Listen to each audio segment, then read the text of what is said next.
جس دور پہ نازاں تھی دنیا، اب وہ زمانہ ہم بھول گئے۔ غیروں کی کہانیاں یاد رہی، ہم اپنا فسانہ بھول گئے۔ منہ تو دیکھ لیا آئینے میں، پر داغ نہ دیکھا سینے میں۔ جی ایسا لگایا جینے میں کہ مرنے کو مسلمان بھول گیا۔ حاضرین گرامی، ہر انسان دنیا میں آیا ہی ہے مرنے کے لیے۔ اللہ نے فرمایا کل نفس ذائقۃ الموت، ہر نفس کو موت کا مزہ چکھنا ہے۔ کل من علیہا فان ویبقى وجہ ربک ذو الجلال والاکرام، ہر ایک ہلاک ہونے والا ہے، فنا ہونے والا ہے، باقی رہنے والی ذات اللہ تعالی کی ہے۔ کل شیء ہالک الا وجہہ، کہ ہر چیز ہلاک ہونے والی ہے سوائے اللہ کے۔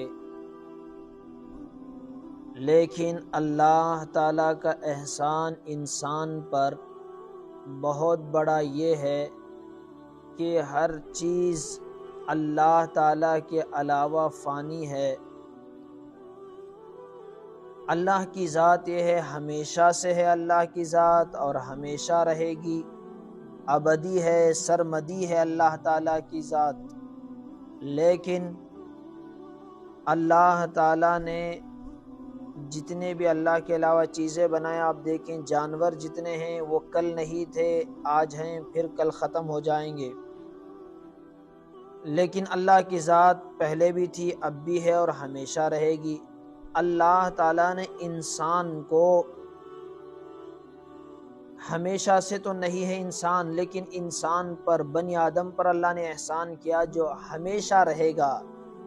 ہمیشہ سے تو نہیں ہے لیکن ہمیشہ رہے گا۔ آپ دیکھیں پہلے عالم ارواح میں تھا، عالم ارواح میں، وہاں سے منتقل ہو کے عالم دنیا میں آیا، پھر وہاں سے منتقل ہو کے عالم برزخ میں جائے گا، پھر اس کے بعد وہاں سے منتقل ہو کر عالم محشر میں جائے گا، پھر وہاں سے جنت یا جہنم میں ہمیشہ رہے گا۔ جنت تو ہمیشہ کی جنت، جہنم تو ہمیشہ جہنم۔ اللہ تعالیٰ کا احسان ہے یا نہیں ہے؟ لیکن مدت بڑھتی جائے گی۔ عالم ارواح کی مدت کم تھی، دنیا میں آیا اور اس کی مدت زیادہ ہوئی، 60 سال 70 سال، پھر عالم برزخ میں جائے گا قبر میں تو وہاں کی مدت اور زیادہ، 100 سال 200 سال، پھر وہاں سے میدان محشر، عالم محشر میں جائے گا تو وہاں اور مدت زیادہ، 1000 سال۔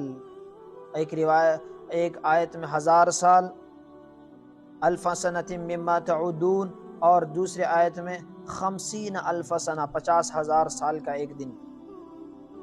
لیکن احادیث میں ہے کہ یہ دن ایمان والوں کے لیے اتنی تیزی کے ساتھ گزر جائے گا جتنا کہ 2 نمازوں کے درمیان کا وقت ہے۔ ان اللہ سریع الحساب کی تشریح میں، تفسیر میں مفسرین نے لکھا ہے۔ اور میدان محشر 50,000 سال یا 1000 سال، اس کے بعد جنت ہمیشہ کروڑہ سال، جس کی کوئی انتہا نہیں، کوئی اس کی انتہا نہیں۔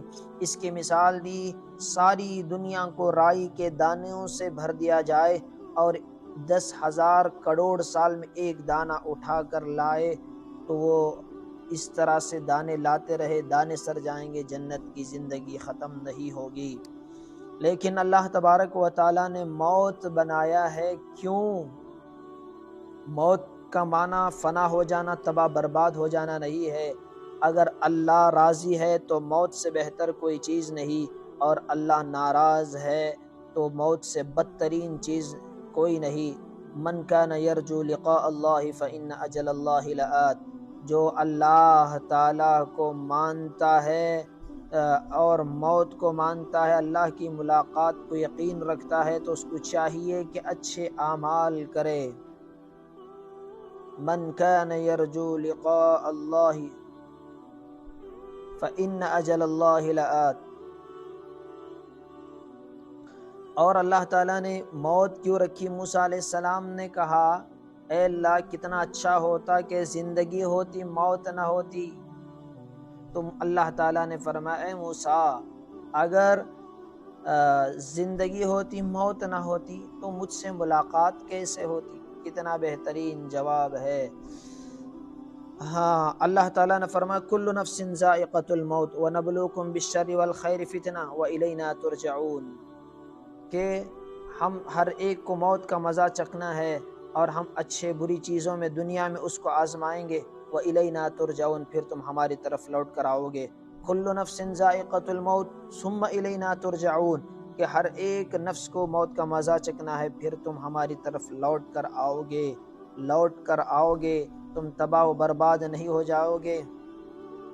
كُلُّ نَفْسٍ ذَائِقَةُ الْمَوْتِ، ہر ایک ہر ایک نفس کو موت کا مزہ چکھنا ہے، ذائقہ چکھنا ہے۔ وَإِنَّمَا تُوَفَّوْنَ أُجُورَكُمْ يَوْمَ الْقِيَامَةِ، اور موت کے بعد کیا ہوگا؟ تمہارے اچھے اور برے چیزوں کا بدلہ دیا جائے گا۔ وَمَنْ زُحْزِحَ عَنِ النَّارِ وَأُدْخِلَ الْجَنَّةَ فَقَدْ فَازَ، اور جو جنت میں داخل ہو گیا، جہنم سے بچ گیا، فقد فاز، اس کے لیے بہت بڑی کامیابی ہے۔ ذَلِكَ هُوَ الْفَوْزُ الْعَظِيمُ، یہ بہت بڑی کامیابی ہے۔ زندگی ایسے اسی وجہ سے جب حضرت علی رضی اللہ عنہ زندگی گزاری اللہ کی رضامندی کے، جب عبد الرحمن بن ملجم نے جو یمن کا ظالم تھا، خارجی تھا، اس نے جو حضرت علی رضی اللہ عنہ کو برچا مار کر شہید کیا، تو اس وقت میں اللہ حضرت علی نے فرمایا فزت ورب الکعبہ، رب کعبہ کی قسم آج میں کامیاب ہو گیا۔ اللہ تعالیٰ کو راضی کرنے کے لیے اللہ نے زندگی دی، اور آج ہم اجر کمانے کی بجائے پیسے کمانے کے پیچھے لگے ہوئے ہیں۔ یاد رکھیں اللہ نے ہمیں پیسے کمانے کے لیے نہیں، ہاں کمائی اتنا جتنی ضرورت ہے اور اس سے زیادہ نہیں، اس لیے کہ موت کے بعد انسان کے ساتھ نہ گاڑی آئے گی، نہ بنگلہ آئے گا، نہ پراپرٹی آئے گی، نہ آل و اولاد، بیوی بچے دوست، کوئی چیز نہیں آئے گی تو نماز روزہ زکوٰۃ حج صدقہ خیرات تہجد عبادت ریاضت دعا، یہ تمام چیزیں آپ کے ساتھ آئیں گی۔ تو خود آپ کو فیصلہ کرنا ہے کیا چیز آپ اپنے ساتھ لے کر جانا ہے، کیا چیز اپنے ساتھ لے کر جانا ہے۔ اس وجہ سے اللہ کو خوش کریں، اللہ کو راضی کریں، لوگوں کے پیچھے نہ پڑیں کہ لوگ کیا کہیں گے، لوگوں کو میں کیسے خوش کروں۔ اس ایک بات کہہ کے میں اپنی بات ختم کروں کہ یعنی اگر آپ سب کو خوش کرنا بھی چاہیں تو نہیں ہو سکتا۔ 100 آدمی ہیں مثال کے طور پر، 100 آدمیوں کو آپ خوش کرنا چاہیں تو 50 کو خوش کریں تو 50 ناراض ہو جاتے ہیں، اور اسی طرح سے سب کو آپ خوش نہیں کر سکتے۔ اللہ کو خوش کرو، اللہ تمہیں بندوں کے دلوں میں بھی تمہاری محبت ڈال دے گا۔ ایک باپ بیٹا ایک گدھا خریدنے کے لیے ایک بازار کو گئے، گدھا خریدنے کے بعد دیکھا کہ بیٹے کو باپ گدھے پر بٹھا کر آ رہا تھا، تو لوگوں نے دیکھ کر کہا کہ یہ کیسا ظالم بیٹا ہے، باپ تو چل رہا ہے اور بیٹا سواری کے مزے لے رہا ہے۔ تو اس کے بعد اس نے باپ سواری پر بیٹھ گیا، گدھے پر بیٹھ گیا اور بیٹا چل رہا تھا۔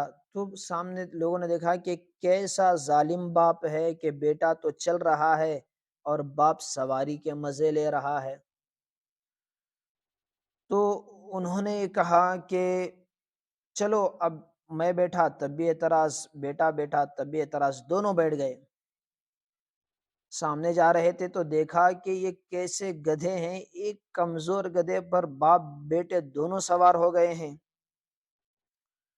تو انہوں نے پھر سواری سے اترا، دونوں اتر گئے۔ پھر انہوں نے کیا کیا، گدھے کے دونوں چاروں پیر باندھ دیے اور اسے بیچ میں ایک لکڑی ڈال کر دونوں اپنے کندھوں پر رکھ کر اپنے دیہات گاؤں کو آئے۔ تو سارے دیہات والے ہنسنے لگے۔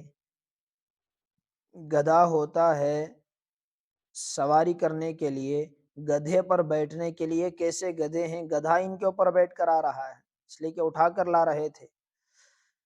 اس واقعے سے بتانا یہ مقصود ہے کہ سب کو انسان خوش نہیں کر سکتا۔ اللہ کو خوش کرو، اللہ کو راضی کرو، اس کی عبادت کرو، اللہ سب کے دلوں میں محبت ڈالے گا، اللہ سب سے خوش کرے گا۔ اللہ تبارک و تعالی ہم سب کو بھی موت کے بعد کی زندگی کی تیاری کی توفیق عطا فرمائے۔